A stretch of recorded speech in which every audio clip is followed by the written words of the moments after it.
ஆழ்ந்து கேளுங்க. வாழ்க்கையை பற்றிய அடிப்படையான சில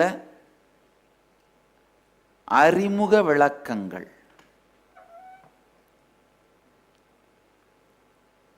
நாம் பல விஷயங்களை பற்றி தெரிஞ்சுக்கிறோம், ஆனால் நம்மளை பற்றி மட்டும் தெரிஞ்சுக்கிறதே இல்லை.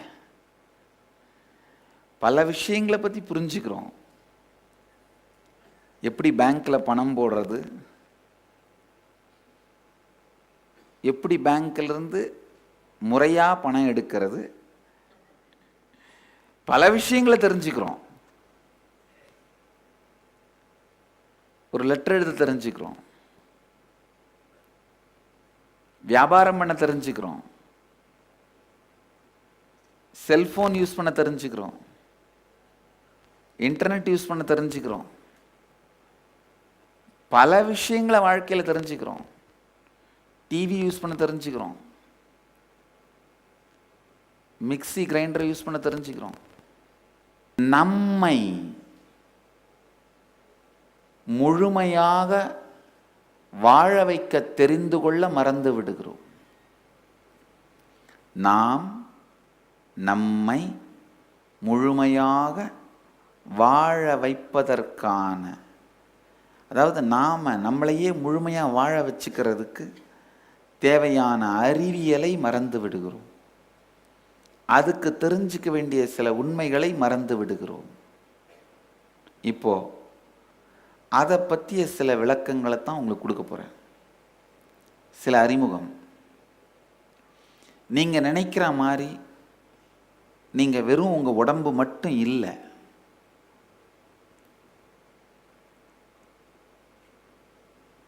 நீங்கள் 7 பாகங்கள் ஒன்றிணைந்த ஒரு இயக்கம். அதுதான் உண்மை. 7 பேர் ஒன்றா சேர்ந்து நடத்துகிற ஒரு இயக்கம் நீங்கள். 7 பேர் ஒன்றிணைந்த ஒரு இயக்கம் நீங்கள். அதாவது உங்களுடைய உடம்பு தசையாலும் எலும்பாலும் நரம்பாலும் ஆன உடல் ஃபர்ஸ்ட். ரெண்டாவது உங்களுடைய சுவாச இயக்கம். சுவாசம் உள்ள போகிறது, வெளியில் வர்றது, உள்ள நிற்கிறது, உள்ள நின்று அது பிராணன் தனியாக பிரிஞ்சு உடம்பு முழுக்க பரவுறது, அபானன் வெளியேறது. இந்த பிராண இயக்கங்கள் அது ரெண்டாவது. நல்லா புரிஞ்சுக்குங்க. முதல் இந்த எலும்பாலும் தசையாலும் ஆன உடம்பு. ரெண்டாவது உங்கள் பிராண இயக்கம். மூணாவது உங்களுடைய எண்ண ஓட்டம். காரணமே இல்லாமல் ஓடிக்கிட்டே இருக்கும். எதை நோக்கி ஓடுதுன்னு உங்களுக்கும் தெரியாது, அதுக்கும் தெரியாது.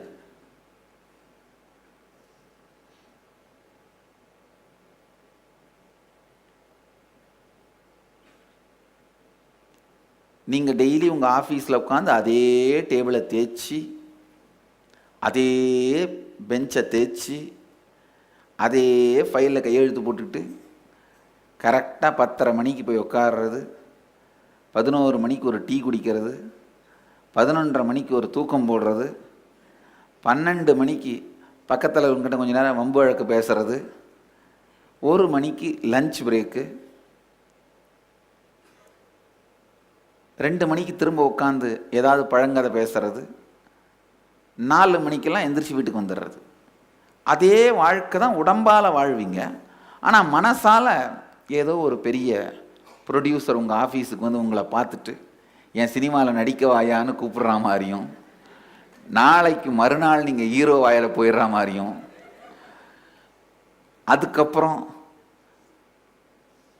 நான் எங்கேயோ போயிடுவேன். ஆனால் சிந்தனை ஓட்டம் பார்த்தீங்கன்னா உங்களுடைய வாழ்க்கைக்கும் சிந்தனை ஓட்டத்துக்கும் சம்பந்தம் இல்லாமல் ஓடிட்டு இருக்கும். எத்தனை பேர் இதை கண்டுபிடிச்சிருங்க? உங்கள் வாழ்க்கையும் உங்கள் சிந்தனை ஓட்டமும் சம்மந்தம் இல்லாமல் ஓடிட்டே இருக்குன்னு. ஸ்கூலில் ஒரு கேள்வி, தென்னை மரம் பற்றி கட்டுரை வரைகன்னு. நம்ம பையன் பசுமாடு பற்றி கட்டுரை எழுதி தான் படிச்சுட்டு போயிருக்கிறான். அங்கே திடீர்னு கேள்வி மாறி கேட்டாங்க, தென்னை மரம் பற்றி கட்டுரை வரைகன்னு. இவன் என்ன பண்ணுவான்? இவனுக்கு தெரிஞ்சது பசுமாடு தான். பசுமாடு ஒரு விலங்கு, அதுக்கு 4 கால்கள் உண்டு, ஒரு வால் உண்டு, 2 கொம்பு உண்டு, 2 காதுகள் உண்டு, பால் கொடுக்கும். இதை தான் படிச்சுட்டு போயிருக்கான் இவன். சரி, என்ன பண்ணுறது? இதில் அப்படியே மொத்தமாக எழுதிட்டு, இப்பேற்பட்ட தென்னை மாட்டை, இப்பேற்பட்ட பசுமாட்டை இந்த தென்னை மரத்தில் தான் கட்டி வைப்பார்கள் எழுதி வச்சுட்டு வந்துட்டான். இப்பேற்பட்ட பசுமாட்டை இந்த தென்னை மரத்தில் தான் கட்டுவார்கள் எழுதி வச்சுட்டு வந்துட்டான்.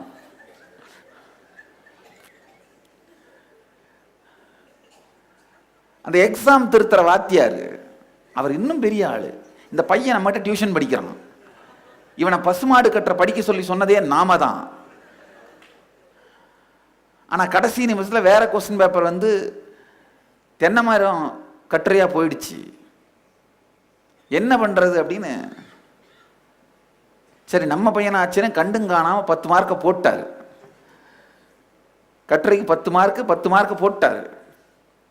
இவரு துரதிஷ்டம், அந்த பேப்பர் ஹெட்மாஸ்டர் கையில் சிக்கிருச்சு. ஹெட்மாஸ்டர் கேட்டார், இது என்னையா இது?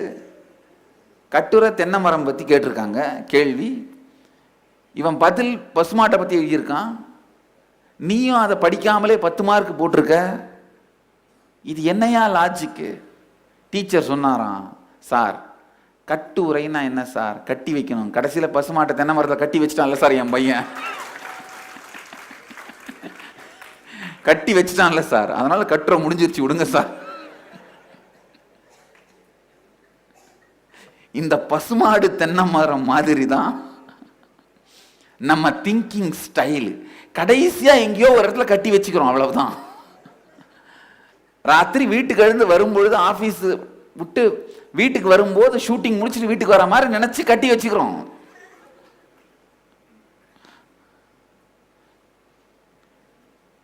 அதாவது நம்ம திங்கிங் ஃப்ளோவையும் ரியல் லைஃபையும் நாம கட்டி வைக்கும் பொழுது நடக்கிற நிகழ்வு தான் அந்த ஏக்க பெருமூச்சு.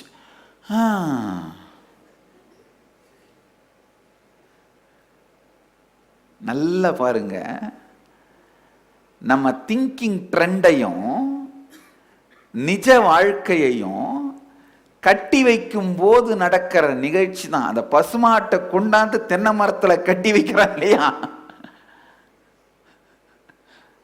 அந்த மாதிரி நம்ம வாழ்க்கையில நாம கட்டி வைக்கும் போது நடக்கிறது தான் நம்ம எல்லாரும் விடுற ஏக்க பெருமூச்சு.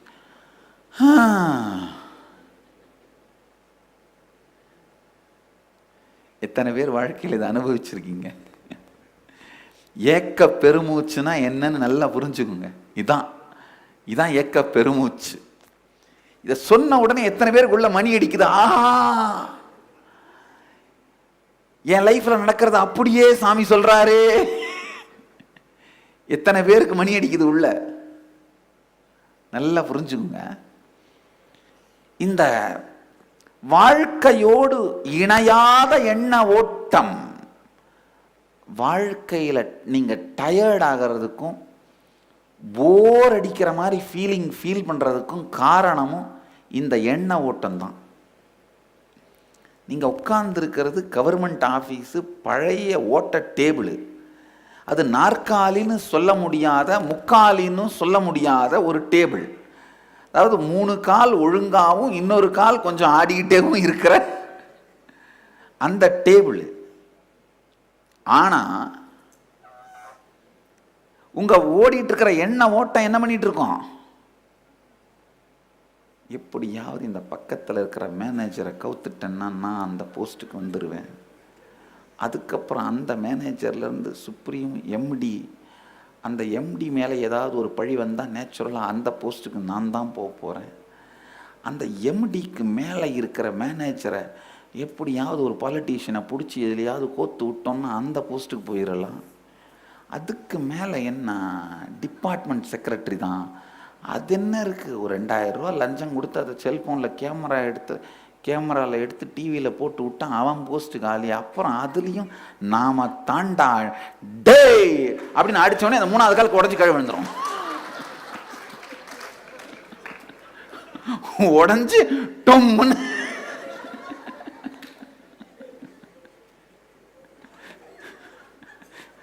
சேர் சாயும். நல்லா புரிஞ்சுக்குங்க,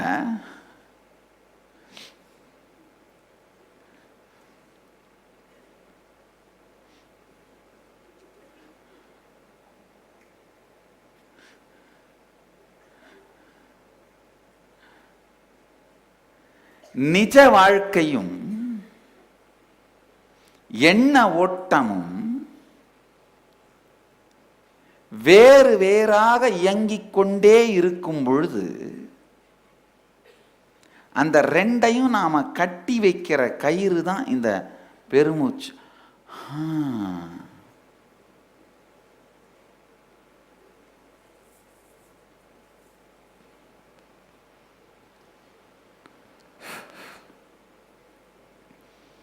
நம்முடைய எண்ண ஓட்டம் தான் நம்முடைய வாழ்க்கையோட 3வது பாகம். 4வது என்னன்னா நம்முடைய உணர்ச்சி ஓட்டம். எண்ண ஓட்டத்துக்கும் அப்பாற்பட்டு உணர்ச்சி ஓட்டம்னு ஒன்று இருக்கும். நீங்கள் எண்ண ஓட்டத்தை கூட சில நேரத்தில் கட்டுப்படுத்திடலாம், பாசிட்டிவாக எடுத்துகிட்டு போவோம், எல்லாம் பண்ணலான்னு. ஆனால் உள்ளே இருக்கிற அந்த உணர்ச்சியோட வேதனை என்ன பண்ணும், நீ என்ன வேணா பண்ணுற, எனக்கு தெரியும் நான் என்ன ஆகுதுன்னு போடாடே. எல்லாம் போயிருச்சு, இதுக்கு மேலே தலை மேலே முக்காடு போட்டா என்ன, தலைப்பா கட்டினா என்ன, தலை மேலே துண்டு அவ்வளோதான் விடுறா, நெடுக்க போட்டா முக்காடு, குறுக்க போட்டா தல்பா.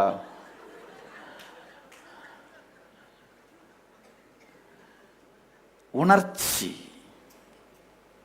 நல்லா புரிஞ்சுக்குங்க. அந்த உணர்ச்சியின் கொந்தளிப்பு,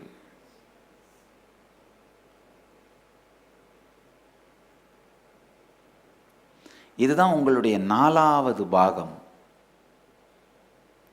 5வது பாகம் ஆழ்ந்த தூக்கத்தில் நீங்க அனுபவிக்கிற அந்த நிலை,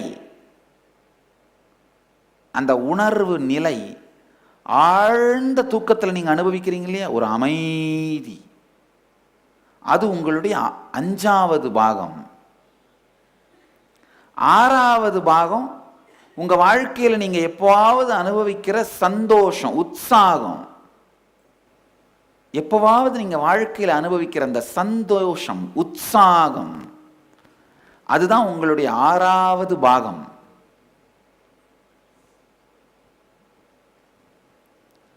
உங்க உயிர் சாகும் பொழுது உடம்பை விட்டு வெளியில போகுது இல்லையா, அது இருந்தாதான் உங்களை பேர் வச்சு கூப்பிடுவாங்க. போயிருச்சுன்னா பிணம்பாங்க. அந்த போகுதே அதுதான் 7வது பாகம். இந்த 7ம் சேர்ந்தது தான் நீங்கள்.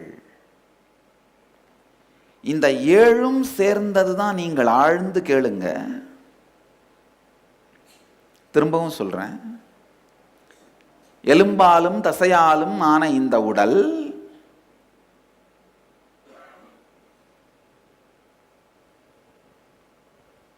உங்களுடைய சுவாச ஓட்டம், உங்களுடைய எண்ண ஓட்டம், உங்களுடைய உணர்ச்சி ஓட்டம், உங்களுடைய தூக்கத்தின் போது நீங்க அனுபவிக்கிற அந்த அமைதி உணர்வு நிலை, உங்க வாழ்க்கையில் நீங்க எப்போவாவது பார்க்கிற சந்தோஷம், ஆனந்தம், உங்க உயிர், இந்த 7ம் சேர்ந்தது தான் நீங்கள்.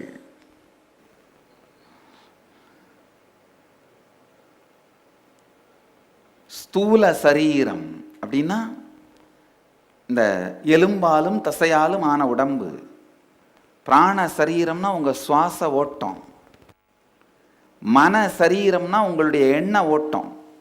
சூக்ஷ்ம சரீரம்னா உங்களுடைய உணர்ச்சி ஓட்டம், காரண சரீரம்னா உங்களுடைய ஆழ்ந்த தூக்க நிலையில் நீங்க அனுபவிக்கிற உணர்வு, ஆன்ம சரீரம்னா உங்க வாழ்க்கையில் நீங்க அனுபவிக்கிற சுகங்கள், நிர்வாண சரீரம்னா உங்க உயிர்.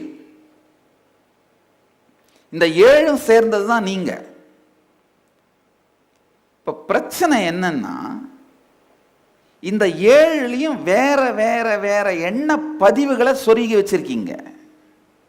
எண்ண பதிவுகள்னா என்னன்னு சொல்றேன், ஆழ்ந்து கேட்டுக்கோங்க. காலையில் 7 மணிக்கு காஃபி குடிச்சு பழகிட்டீங்கன்னா 7 மணி ஆன உடனே வெளியில மணி அடிக்கலாம், உள்ள மணி அடிச்சிரும். காஃபி சாப்பிட்ட உடனே ஒரு 2 சிகரெட் பிடிச்சி பழகிட்டீங்கன்னா சாப்பிட்ட உடனே அதை பிடிச்சாகணும், இல்லைன்னா ஒன்றும் பண்ண முடியாது.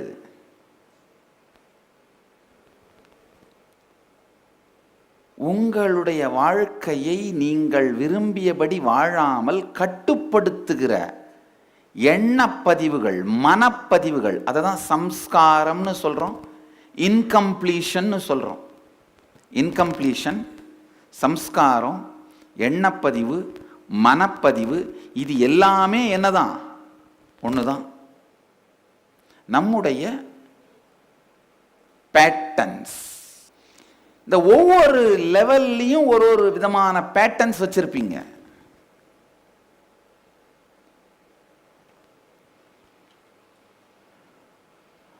உங்களுடைய 7 பாகத்தில் ஒவ்வொரு நிலையிலையும் ஒவ்வொரு விதமான பேட்டர்ன்ஸ் வச்சிருப்பீங்க. சம்ஸ்காரம்னு சொல்லுவோம். வாழும் பொழுதும் உங்களை முழுசா நிம்மதியா வாழ விடாது, சாகும் பொழுதும் நிம்மதியா போக விடாது. இந்த சம்ஸ்காரங்கள் தான் சாகும் போதும் உங்க கூடயே வந்து இன்னொரு பிறவி எடுக்க வைக்கிறது. யாரெல்லாம் இன்னொரு பிறவி வேணான்னு நினைக்கிறீங்களோ அவங்கெல்லாம் இந்த சம்ஸ்காரங்களை இப்பவே எரிச்சிடணும், இந்த மனப்பதிவுகளை இப்பவே அழிச்சிடணும். இதை அழிக்காம விட்டீங்கன்னா செத்தாலும் உங்களை இது விடாது. நல்லா தெரிஞ்சுக்குங்க, செத்தாலும் விடாது, உங்க கூடயே வரும். இப்போ யாருக்காவது சாமி முக்தி கொடுக்குறேன் அப்படின்னா எப்படி பண்ணுவேன்னா, இந்த பேட்டர்ன்ஸ் அந்த உயிரை ஒட்டி போகாம அறுத்து விட்டுருவேன், அவ்வளவுதான். அதாவது நீங்க இங்கேருந்து ஹரித்வார் போயிடுறீங்க, இமாலயாஸ்க்கு. அங்கே போய் நீங்கள் வாழணும்னா உங்கள் சாமான் செட்டெல்லாம் வரணும். சாமான் செட்டு வர்றது, அந்த கொரியர் சர்வீஸ் வந்து சேரலன்னா நீங்கள் நேச்சுரலாக என்ன ஆவீங்க? ஒன்றும் கிடைக்காம செத்து போயிடுவீங்க, அங்கே வாழ முடியாது. அதே மாதிரி தான் நீங்கள் இந்த உங்கள் உயிர் இன்னொரு உடம்புக்கு உடனே போயிடும். ஆனால் இந்த கர்மம் பேகேஜ், இந்த பேட்டர்ன்ஸ், சம்ஸ்காரங்கள் வந்தாதான் நீங்கள் அதை வச்சு ஃபர்தராக உங்கள் வாழ்க்கையை நடத்த முடியும். இது வரலன்னா என்ன ஆகும்? அந்த உடம்புக்குள்ளேயே இருந்து இருந்து பார்த்துட்டு ஒரு 3 நாள் 4 நாள் அந்த உடம்பை விட்டு போயிடுவீங்க, இன்னொரு பிறவி கிடையாது. இதுதான் இந்த பிறப்பை அறுப்பது. பிறப்பை அறுப்பது வேற ஒன்றும் இல்லை, இந்த பேட்டர்ன்ஸை கொண்டு போகாமல் இருக்கிறது, இங்கேயே அழிச்சிடுறது. சாகும் பொழுது இந்த பேட்டர்ன்ஸை கொண்டு போகாமல் அந்த டிஸ்கனெக்ட் ஆயிட்டு நீங்க முக்தி அடைஞ்சா அதுக்கு விதேக முக்தின்னு பேரு. வாழும் பொழுதே இந்த பேட்டர்ன்ஸை அழிச்சிட்டு நிம்மதியா வாழ்ந்தீங்கன்னா அதுக்கு ஜீவன் முக்தின்னு பேரு.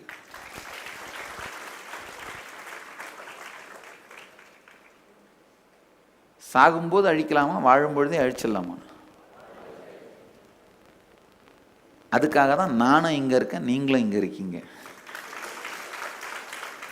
சாகும்போது அழிச்சுக்கலாம் அப்படிங்கிறதுக்கு நான் வரணும்னு அவசியம் இல்லை. திருவண்ணாமலை நினைச்சா முக்தி, காசியில போய் செத்தா முக்தி, சிதம்பரத்தை தரிசனம் பண்ணா முக்தி. அதெல்லாம் பண்ணீங்கன்னா எப்போ முக்தி? சாகும் பொழுது. அதுக்கு ஒரு ஜீவன் முக்தனோ அவதார புருஷனோ தேவையில்லை. சாகும்போது முக்தி வேணும் அப்படின்னு நினைச்சீங்கன்னா மலையும் திருவண்ணாமலையும் கங்கை நதியும் போதும்.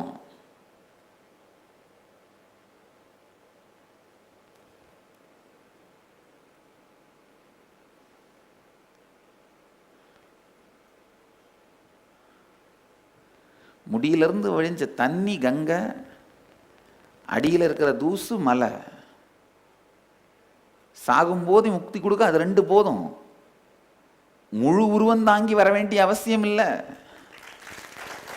வாழும் பொழுதே முக்தி கொடுக்கணும்னா தான் ஞான குருவாக கடவுள் சக்தி வருது.